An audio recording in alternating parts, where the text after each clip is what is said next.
300 ml d'eau dans une poche qui fait déborder le vase.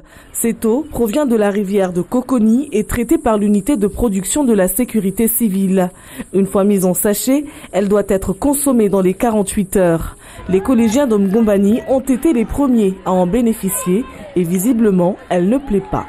C'était bizarre, il y avait du javel là-dedans et puis c'était dégueulasse. C'était petit, c'était pas bien rempli et c'était pas du tout suffisant parce que après j'avais encore soif. On était dans la récréation, après chacun avait de l'eau qu'il lançait à ses camarades là. Les poches d'eau ont donc fini par exploser dans les batailles d'eau dans la cour de récréation. Si les élèves ont trouvé un moyen de divertissement, leurs enseignants dénoncent une pollution programmée, eux qui sont déjà excédés par la désorganisation qu'engendre la crise. Ce qu'il en ressort, c'est quand même beaucoup de colère. Parce que on se pose la question, mais comment on a fait pour en arriver là, quoi, à ce genre de situation, se retrouver à distribuer de l'eau dans des sachets plastiques.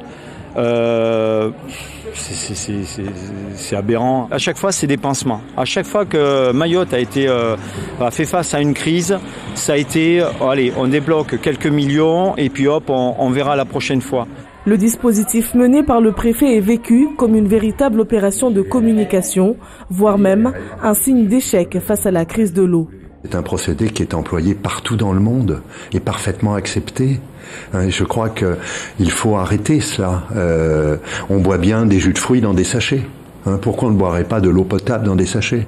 Le dispositif est voué à s'étendre dans les écoles du premier degré non raccordées au chemin de l'eau. Gilles Cantal, le préfet en charge de l'eau, devait le présenter ce mardi après-midi à tous les maires concernés, des maires qui devront veiller à la validité de ces poches d'eau avant de la distribuer aux enfants.